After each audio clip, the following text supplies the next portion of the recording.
Welcome back ناظرین. Break پہ جانے سے پہلے ہم بات کر رہے تھے مسئلہ کشمیر کا حل کیسے ممکن ہے. اسرار عباسی صاحب، ہم نے دیکھا ہے کہ جتنی بھی پچھلی حکومتیں رہی انہوں نے مسئلہ کشمیر کو اس طرح اجاگر نہیں کیا جتنا عمران خان نے اجاگر کیا، لیکن جو حکومتیں ہیں ہماری جو پچھلی گزری ہیں سابقہ، وہ پھر بھی تنقید کا نشانہ بنا رہی ہیں. آپ نے دیکھا ہوگا رائل کپل آیا ہے، اس پہ بھی تنقید کا نشانہ. مطلب ایک اچھا اقدام جو ہے، ایک اچھا مطلب ایک کہتے ہیں نا پازیٹیو نظریہ، وہ ہمیں کہیں دکھائی نہیں دیتا. یونٹی کی کمی ہے، یونٹی نہیں ہے. دیکھیں ان میں پازیٹیوٹی ہوتی تو آج ملک اس حال میں ہوتا. ان کی مائنڈ سیٹ میں نیگیٹیوٹی ہے.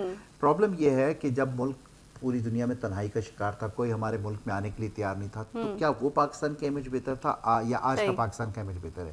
جہاں ہر ملک کا بڑا سربراہ آ کے کہے کہ پاکستان ایک پرامن ملک ہے. کشمیر کا ہماری بدقسمتی پتہ کیا کہ ہماری اپوزیشن وہ جماعتیں کر رہی ہیں جو خود دو تین بار اقتدار میں رہ چکی ہیں، اور عوام ان سے پوچھے کہ انہوں نے مسئلہ کشمیر کے حل کے لیے کیا کیا. میں آپ کو بتا رہا ہوں، اب 35A کی بات جو ہے انشاءاللہ مجھے لگتا ہے کہ انڈیا بہت جلد اس کے سے پیچھے ہٹے گا، کیونکہ جس طریقے کا پریشر انٹرنیشنلی اس پہ پڑ گیا ہے وہ اس کو یہ کرنا. کیونکہ اصل میں انڈیا کی پلاننگ کیا تھی؟ انڈیا کی پلاننگ یہ تھی کہ اس آرٹیکل کی ریووک کرنے سے یہ ہوگا کہ جو دوسرے ہندوستان کے علاقوں سے لوگ ہیں وہ مائیگریٹ کر کے کشمیر میں آ کے آباد ہوں گے، اور کشمیر کی جو اصل آبادی ہے اس آبادی کو میجورٹی سے مائنورٹی میں کنورٹ کرے گا اور پھر دنیا کو. لیکن اس کو یہ اندازہ نہیں تھا کہ ایک ریئیکشن پاکستان کی طرف سے اتنا اسٹرانگ آ جائے گا. تو جو قدم اس نے بڑھائے تھے وہ وہاں رک گیا. اب اس کے پاس قدم آگے بڑھانے کے لیے کہیں نہیں ہے، پیچھے ہی ہٹنا پڑے گا. لیکن سر اچھا، میں یہاں پہ یہ بھی پوچھنا چاہوں گی کہ انٹرنیشنل لیول پر سب دیکھ رہے ہیں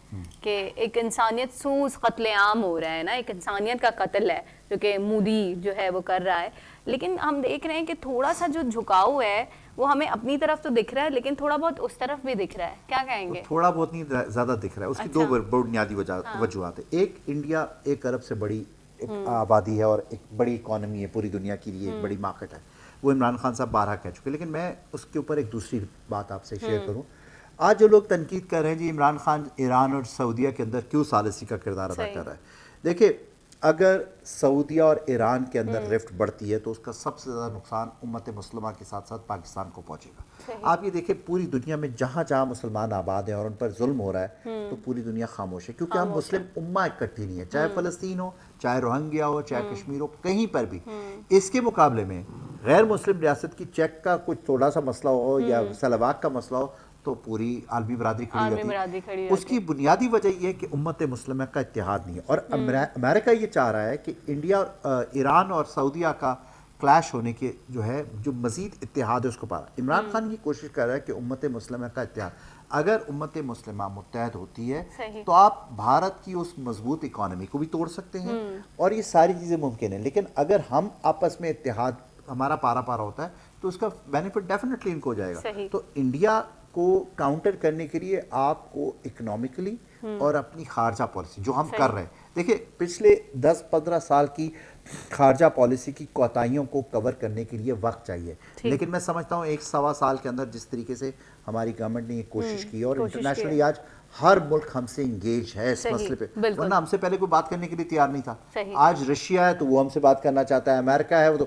اس سے پہلے آپ کو یاد ہوگا، آپ بھی ماشاءاللہ کافی عرصے سے ہیں صحافت میں، کوئی بھی حکمران آتا تو سب سے پہلے واشنگٹن کا چکر لگاتا تھا کہ جی مجھے مضبوطی ملے. عمران خان نے تو تقریباً 1 سال گورنمنٹ میں رہنے کے باوجود امریکہ کا چکر نہیں لگایا. یونائٹڈ نیشن کا خطاب نہ ہوتا تو خان نے پھر بھی نہیں جانا تھا. وہ سعودیہ، ایران، ٹرکی اور چائنا پہ فوکس کر رہا تھا، کیونکہ وہ اپنی نیبر کنٹریز کے اوپر فوکس کر کے کرنا چاہتا ہے بجائے اس کے کہ وہ اپنی پاور امریکہ سے. صحیح. سر لاسٹ میں ہمارے ناظرین کو کیا میسج دینا چاہیں گے؟